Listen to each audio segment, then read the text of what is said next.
ओम शांति। मीठे बच्चे, अपने आप से पूछो कि मैं कितना समय बाप की याद में रहता हूँ। देही अभिमानी स्थिति कितना समय रहती है। प्रश्न, तकदीरवान बच्चे ही बाप का कौन सा डायरेक्शन पालन करते हैं? उत्तर, बाप का डायरेक्शन है। मीठे बच्चे, आत्म अभिमानी भव है। तुम सब आत्माएं मेल हो, फीमेल नहीं। तुम आत्मा में ही सारा पाठ भरा हुआ है। अब यही मेहनत व अभ्यास करो कि हम कैसे देही अभिमानी रहें। यही ऊंची मंजिल है। गीत तकदीर जगाकर आई हूँ, ओम शांति।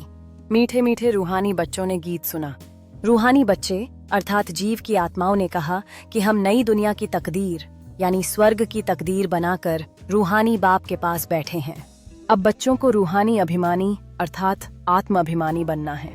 बड़े से बड़ी मेहनत यह है, अपने को आत्मा समझो और ऐसे समझो मुझ आत्मा ने 84 जन्म लिए हैं।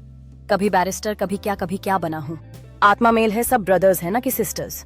आत्मा कहती है ये मेरा शरीर है, तो उस हिसाब से आत्मा मेल, ये शरीर फीमेल हो। बाप कहते हैं इनके बहुत जन्मों के अंत के जन्म में पतित शरीर में प्रवेश करता हूँ। अच्छा, मीठे मीठे सिकीलधे बच्चों, प्रतिमात पिता बाप दादा का याद प्यार और गुड मॉर्निंग। रूहानी बाप की रूहानी बच्चों को नमस्ते। धारणा के लिए मुख्य सार एक ज्ञान को अच्छी रीति धारण कर देही अभिमानी बनना है। यही मेहनत है, यही ऊंची मंजिल है।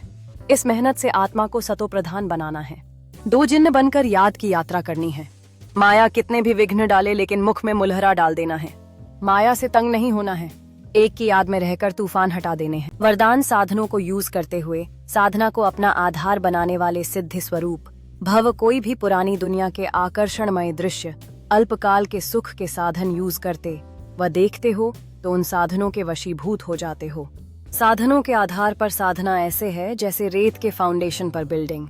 इसलिए किसी भी विनाशी साधन के आधार पर अविनाशी साधना न हो।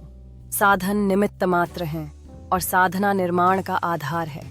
इसलिए साधना को महत्व दो तो साधना सिद्धि को प्राप्त कराएगी। स्लोगन, किसी भी कमजोरी का अंश है तो वंश पैदा हो जाएगा और परवश बना देगा। ये अव्यक्त इशारे सदा अचल अडोल एकरस स्थिति का अनुभव करो। बुद्धि को एक ठिकाने पर टिकाने की जो युक्ति मिली है वह स्मृति में रखो। हिलने न दो। देह और देह की दुनिया से न्यारे बन मन बुद्धि के विमान से सेकंड में आकारी और निराकारी स्थितियों को अनुभव करो। बुद्धि को हिलने न दो, नहीं तो युद्ध में समय बहुत व्यर्थ जाता है। जैसे तपस्वी सदैव आसन पर बैठते हैं वैसे अपनी एक रस स्थिति के आसन पर विराजमान रहो, तब भविष्य सिंहासन मिलेगा। ओम शांति।